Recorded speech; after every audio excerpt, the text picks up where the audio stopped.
AP politics కి సంబంధించి ఆలోచిస్తే కనుక ఖచ్చితంగా ఇంకా కూటమి ప్రభుత్వం ఒక హనీమూన్ పీరియడ్ లోనే ఉందా? అంటే ఈ ఒకళ్ళకొకళ్ళు అర్థం చేసుకుని ఒకళ్ళకొకళ్ళు పొగుడుకుంటూ ఒకళ్ళకొకళ్ళు నవ్వుకుంటూ సరదాగానే, అంటే మొన్న జరిగిన కల్చరల్ యాక్టివిటీస్ దగ్గర నుంచి చూస్తే కనుక అలాగే కొనసాగుతోందా? సీరియస్ గా ప్రజా సమస్యలపై దృష్టి పెట్టడం అండ్ ప్రజలకు ఏం కావాలో రియలిస్టిక్ గా వాళ్ళ రంగంలోకి దిగారా? ఓవైపు వైసీపీ నేతలంతా కూడా హామీలు ఎక్కడా కూడా అమలు కావట్లేదు, సూపర్ 6 ఎక్కడుంది అని అడుగుతున్నారు. నిజానికి ప్రజలు కూడా చాలా చోట్ల నుంచి ప్రజల నుంచి కూడా వ్యతిరేకత వస్తోంది.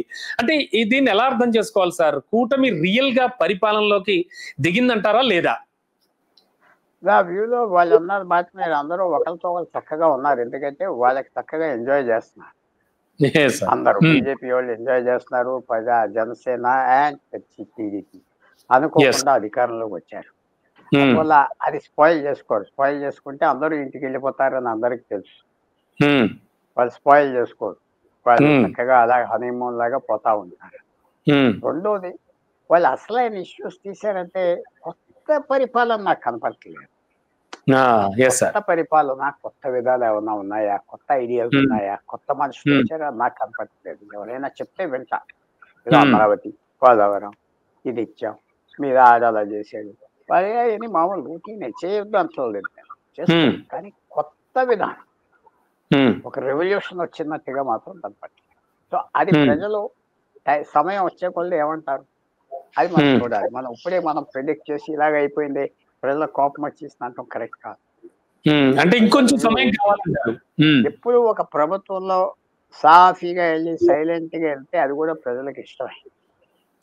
ఎక్కువ ఆడావి చేసేసిన ప్రభుత్వాల మీద వ్యతిరేకత వచ్చేస్తారు.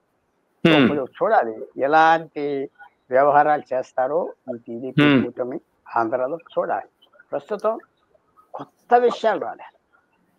కొత్తగా ఏదో వచ్చింది, బడ్జెట్ లో కొత్త విషయాలు తీసుకొచ్చారు, లేకపోతే మిడిల్ క్లాస్ కి ఏదో వాళ్ళకి ఎక్కువ చేశారు. మిడిల్ క్లాస్ 60% మంది మిడిల్ క్లాస్ వాళ్ళు ఉన్నారు, వాళ్ళకి ఏం చేశారు? ఏం చేయలేదు కదా.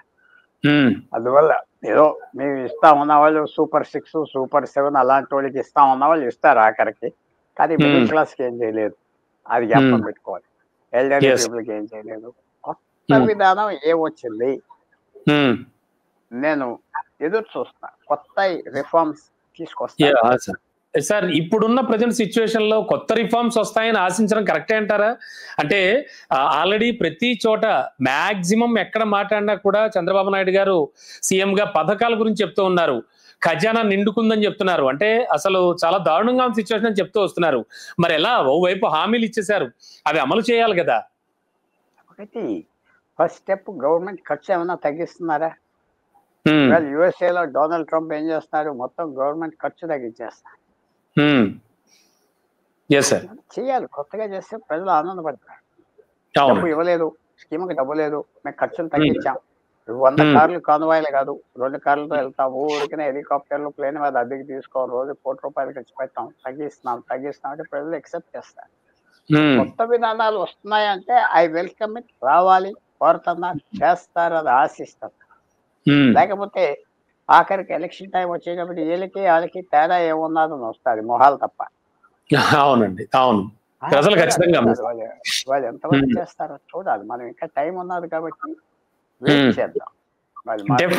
Definitely. And sir, one more thing, Janasena గురించి, జనసేన పాయింట్ ఆఫ్ వ్యూ ఆలోచిస్తే కనుక సిచ్యువేషన్ ఎలా ఉందంటారంటే, మన పిఠాపురం మీటింగ్ కావచ్చు, ఆ తదనంతర పరిణామాలు ఇవన్నీ విన్నాం, మనం చూసాం. అంటే జనసేన కరెక్ట్ పాత్ వేలో వెళుతోందా? ఎందుకంటే 21 మంది ఎమ్మెల్యేలు ఉన్నారు అండ్ ఒక ఎమ్మెల్సీని కూడా తెచ్చుకున్నారు. అండ్ ఈ సిచ్యువేషన్ లో అంటే జనసేన గురించి మీకంటే ఎక్కువ తెలిసిన వాళ్ళు ఎవరు లేరు ఇన్ఫాక్ట్. అందుకని మీరు జనసేనకు సంబంధించి కొంచెం క్లియర్ విశ్లేషణ అందించాలి సార్. ఎలా వెళ్తోంది? తప్పకుండా ఆయన వరకు ఆయన సక్సెస్ అవ్వాడు. ఆయన అనుకోకుండా గెలిచాడా, ముఖ్యమంత్రి ఉప ముఖ్యమంత్రి అవ్వాడు, హ్యాపీగా కూర్చున్నాడు.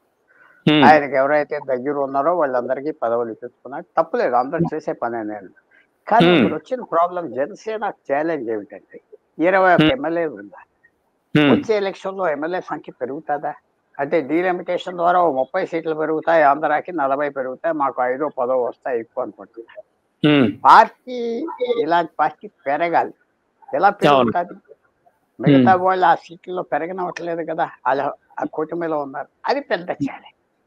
తర్వాత ఈ పార్టీ అని నేను అంటలేదు. చిన్న పార్టీలు ఎప్పుడు పెరుగుతాయంటే డెమోక్రటైజేషన్ ఉండాలి. అక్కడ అందరికీ యాక్సెస్ ఉండాలి. కొత్తోళ్ళు వచ్చేటట్టుగా చేయాలి. అందుబాటులో ఉండాలి. వ్యక్తిగతనం తగ్గిపోవాలి.